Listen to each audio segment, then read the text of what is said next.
Whereas I'm preparing to be ordained priest, I have a lot of thoughts, a lot of questions.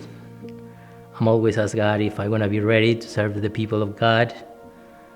But at the same time, I'm so happy. I have already 12 years of formation, and I know that God is gonna lead me to wherever He wants me to do.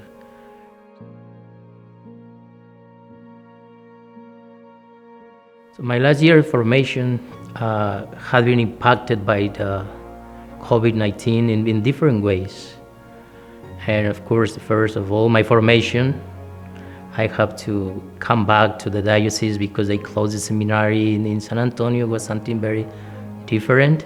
I have to finish my classes here at the Terra House. Also, the plans for my ordination. I think that everyone who is getting ordained, they start planning their ordination ahead. They want the best of the ordination, the church full of people. And this has been very different. Now that I'm going to be ordained with a capacity of 100 people, it's different. But at the same time, I understand that it's the reality of the diocese, it's the reality of the world. Yeah, the world has changed with this virus. And I am with the people too. A lot of our youth have been suffering because they did not have their graduation as they planned. And who am I to not be part of this too? So in that way, I'm grateful to God that I'm part of this too. And I offer my suffering, I offer my prayers, especially for those people who have been impacted because they have lost lives.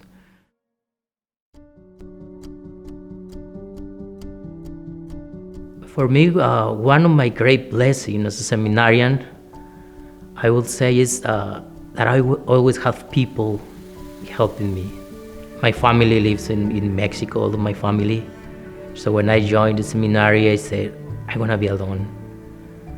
And at the moment that I decide to follow God's call, a lot of people stood behind me saying, we are with you. They start walking with me, they start praying for me, they start supporting me economically. So that's the great blessing that I had found during this time in seminary.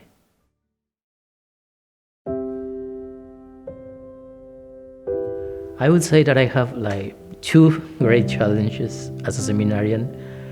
One of them is my family. As I said, they live in Mexico. I was far away from them. I am far away from them. But they have been always supporting me. But it's hard to be away from your family. And the other challenge, I will say, it's my English. When I joined the seminary, I didn't know any word in English, so I knew that I had to study a lot to learn the language and to study, because the studies, all of them were in English. But they were big challenges, but they become a blessing for me because I know that God was always with me.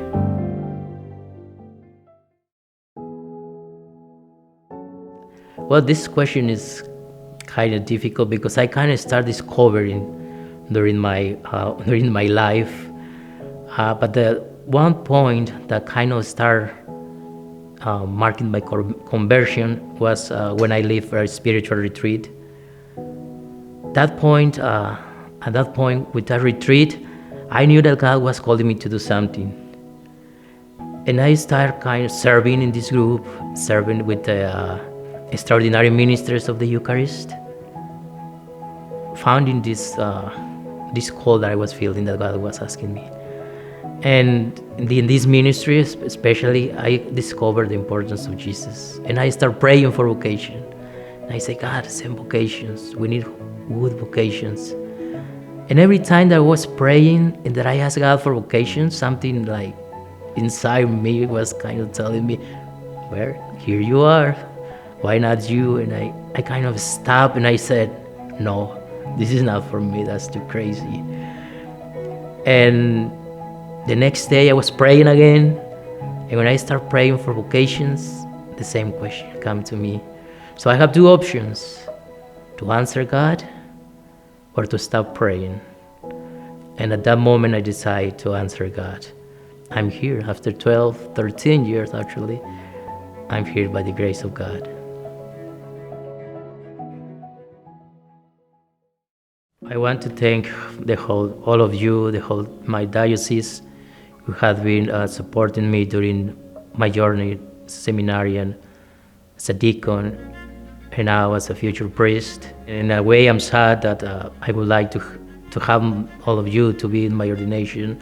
I know that it is impossible because of the situation of the virus that we are having, but you are in my prayers, and I hope that I will be also in your prayers. Pray for me, pray for my family, my parents, who they also wanted to come, but they couldn't come because of the situation.